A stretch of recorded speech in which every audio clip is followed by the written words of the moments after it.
सुषमा बराइक नाम तो आपने सुना ही होगा और सुषमा बराइक का राम नाम सत्य करने की तैयारी चल रही है और कहा जा रहा है कि सुषमा बराइक का राम नाम सत्य करके इस मामले में टाइगर जयराम महतो को ना सिर्फ फंसाया जाएगा बल्कि टाइगर को काल कोठरी में यानी कि जेल के अंदर बंद कर दिया जाएगा। टाइगर जयराम महतो को फांसी की सजा दिलवा दी जाएगी। टाइगर जयराम महतो का सीएम बनने का सपना भी टूटकर चकनाचूर हो जाएगा और इतना ही नहीं बल्कि टाइगर का पूरा कैरियर खतरे में है। नमस्कार, मैं प्रिंस कुमार सिंह और आप देख रहे हैं पॉजिटिव प्रिंस। अगर अभी तक आपने चैनल को सब्सक्राइब नहीं किया है तो खबरों से अपडेट रहने के लिए कृपया चैनल को सब्सक्राइब कर लीजिए और जो लोग ऑलरेडी कर चुके हैं उन तमाम लोगों को सहृदय धन्यवाद। अब वापस आते हैं अपनी खबर पर और वही सुषमा बराइक जिसका लफड़ा टाइगर जयराम महतो के साथ चल रहा था, यानी कि इन दोनों के बीच में विवाद चल रहा था और अभी आदिवासी और कुर्मी का मुद्दा गरमाया हुआ है और इसी बीच सुषमा बराइक अब खुलकर टाइगर जयराम महतो के पक्ष में आ गई है और उसने बड़े खुलासे कर दिए हैं। आखिर किसकी हत्या के जुर्म में टाइगर जयराम महतो जेल के सलाखों के पीछे चले जाएंगे, आप जरा ये बयान सुनिए। क्योंकि एसटीएससी थाने में जो एफआईआर हुआ है विराट महतो पर और भोला महतो पर, उसमें जबरदस्ती जयराम महतो को एक्यूज्ड बनाया गया। आप उसी को एक्यूज्ड बनाइएगा ना जो आपके साथ गलत करेगा। हमारे साथ भोला महतो गलत किए, आप उसको पनिश्ड कीजिएगा। विराट महतो गलत किया, आप उसको पनिश्ड कीजिएगा। तो आप जयराम महतो को एक्यूज्ड कैसे बना दिए ना? तो इस केस से उसको कोई रिलेटेड नहीं था। आपकी साजिश साफ तौर पे दिख रही है कि सुषमा को मार देना है और जयराम को फंसा देना है। जब मैं जयराम महतो के बारे में एफिडेविट फाइल की कोर्ट में कि पुलिस के द्वारा, प्रशासन के द्वारा, राज्य सरकार के द्वारा मेरी हत्या कराने का प्रयास किया जा रहा है, मुझे फ़ोन आया था और मुझसे संपर्क किए थे कि आप जयराम महतो के बारे में लिख के दीजिए कि वो मुझे धमकी दे रहा है, जबकि वो मुझे धमकी नहीं दिए हैं। तो मैं झूठ कैसे लिखकर आपको दे दूँ? इसका मतलब है कि वो धमकी वाला पेपर जब मैं आपको देती, आप मेरे ऊपर हमला करा दे और आप जयराम महतो को पकड़ के जेल में बंद कर देते कि आपसे उसकी जान को खतरा था। क्योंकि पुलिस पिछले 2022 में भी जब मेरे ऊपर गोली चला था तो पुलिस सेम चीज़ की थी। वो बार बार सुषमा जी, आप कुछ दिन पहले कह रही थी कि जेल कैंप के कुछ नेताओं से आपको खतरा है। बिल्कुल है और अभी भी वो मामला संवैधानिक जगहों पर चल रहा है।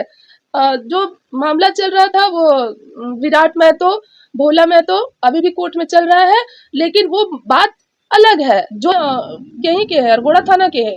और हाँ, अरगोड़ा थाना के हैं और उसके बाद में डीएसपी तक हमें बोल दिए कि सुरक्षा तो प्रधानमंत्री इंदिरा गांधी का भी था, लेकिन भी वो मारी गई ना। तो आप और आज जो प्रेस कॉन्फ्रेंस रखी हूँ उसका मेन मुख्य कारण है जयराम महतो से रिलेटेड है कि जयराम महतो मुझे हत्या करने के लिए मुझे धमकी मिल रही है और मुझे मारकर जयराम महतो को फंसा देने का राज्य सरकार का जो साजिश है उसी के बारे में बताना चाहती हूँ कि मैं दो साल से झारखंड हाईकोर्ट में पीआईएल दायर की हूँ और उस पीआईएल में महिलाओं से रिलेटेड फाइल किया है कि महिलाओं को त्वरित न्याय मिल सके। जिस महिलाओं के साथ में कुछ भी दुर्व्यवहार होता है तो राज्य सरकार के यहाँ ऐसी कोई व्यवस्था नहीं है, ना तो यहाँ महिला आयोग है, ना ही कोई व्यवस्था है।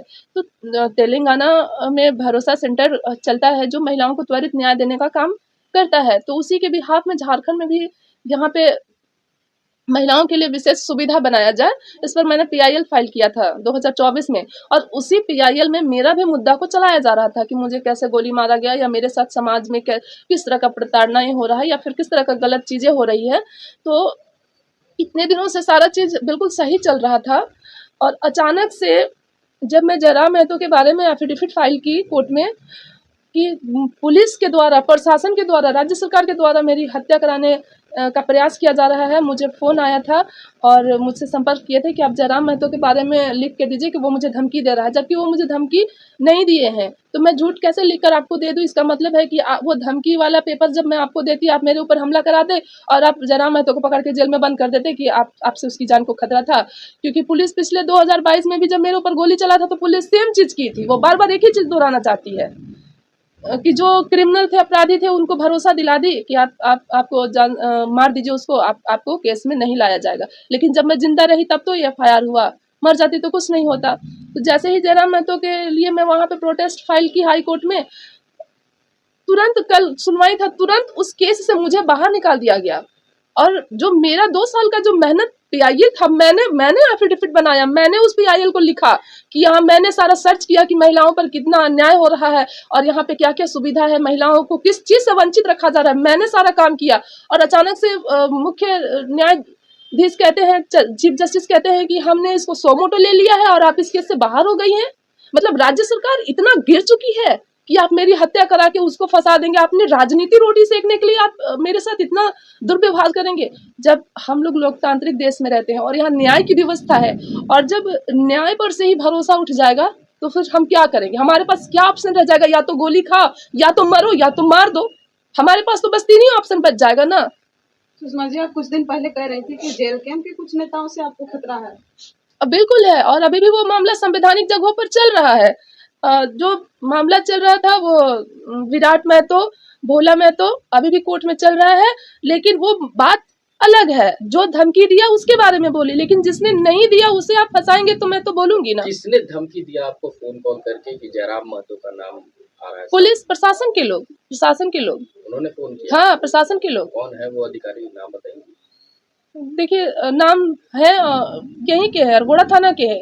और हाँ, अरगोड़ा थाना के हैं। और उसके बाद में DSP तक हमें बोल दिए कि सुरक्षा तो प्रधानमंत्री इंदिरा गांधी का भी था, लेकिन भी वो मारी गई ना, तो आप इतना वो मत दिखाइए कि हमारी जान बच जाएगी। नंबर से कॉल आया वो नंबर तो होगा ना आपके पास, वो दिखा सकते हैं।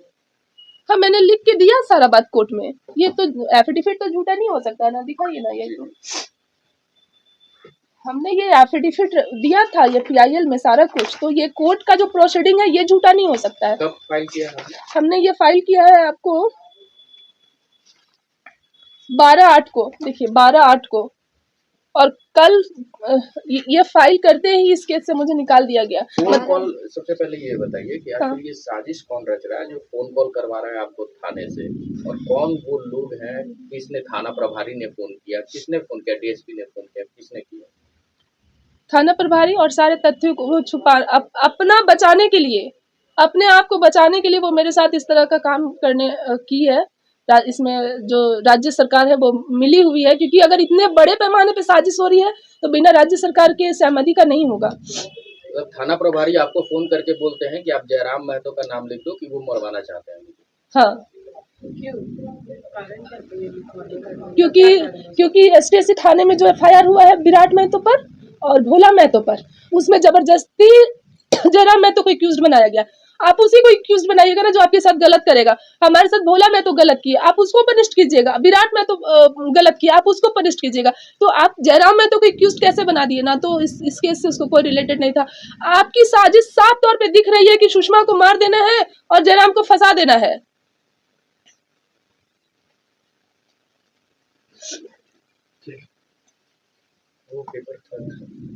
न्याय का जो जितना सीमित लिमिट होता है, गोली खाने के बाद सब कुछ टूट गया। आप देख रहे होंगे, आज तक मैं बीमार हुई, मेरे बॉडी पे अभी भी गोली का जो कण है ना, पार्ट, वो भी फंसा हुआ है। उसकी वजह से बोल भी नहीं पाती हूँ, बहुत वीक रहती हूँ। तो न्याय पर से जब न्याय ही यहाँ खत्म हो जाएगा तो बस एक ही है ना कि भगवान।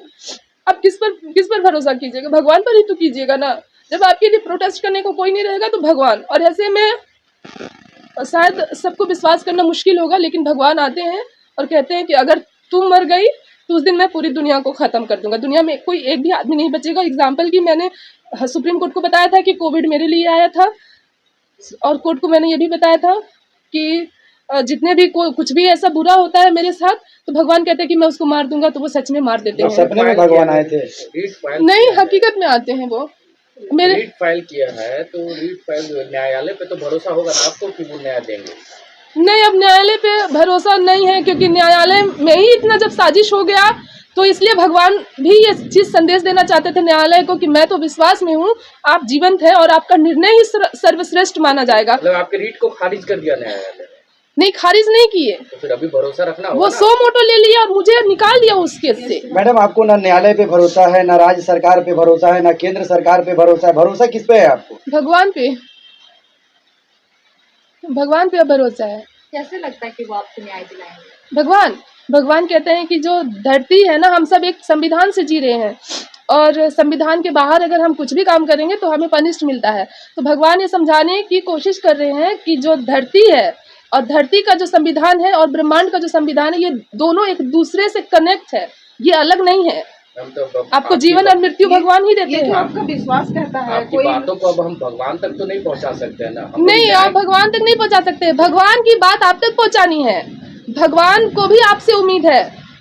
हमारी बात आप भगवान तक नहीं पहुंचाएंगे, भगवान की बात आप तक पहुंचानी है कि अगर मुझे मार दोगे। भगवान की बात रखने के लिए कि अपनी बात, भगवान की बात, भगवान ये भी कहते हैं कि पद्मा तुम ही मेरी सती हो और इस वक्त पद्मा सती हो और तुम धरती पर मनुष्य जीवन को जी रही हो। अगर मैं भगवान की पत्नी हूँ और मेरे पास साक्ष्य है, उन्होंने साक्ष्य दिया है और मेरे पास अगर साक्ष्य है तो वाकई में प्रलय आएगा। मैं ऐसे मरूंगी तो प्रलय आएगा और इस चीज को पूरी दुनिया देखेगी, पूरी दुनिया नष्ट हो जाएगी। लोग तो आपको कहेंगे कि ये मेंटल हो गई है, सोच सोच के इस तरीके का माइंड में आता होगा कि भगवान उनसे मिलने आते हैं। अच्छा, आप बताइए ना कि जिसके साथ इतना अन्याय हुआ, गोली तक छाती में खाए और वो लड़की इतना बैलेंस बना करके अब तक न्याय मांग रही है, वो लड़की मेंटल हो सकती है? आप बताइए कि मैंने किसके साथ असंवैधानिक भाषाओं का प्रयोग किया, किसके साथ मिसबिहेव किया, किसके साथ गलत बर्ताव किया, किसके साथ उस तरह का हरकत किया जिससे कहा जा सके कि मैं मेंटल हूँ? क्या भगवान है? इस बात का साक्ष्य देना गलत है? भगवान है इस दुनिया में, इस बात का साक्ष्य देना गलत नहीं है। अब आपकी क्या प्रतिक्रिया है? अपनी प्रतिक्रिया जरूर दीजिएगा। जुड़े रहें हमारे साथ। जय हिंद, जय भारत।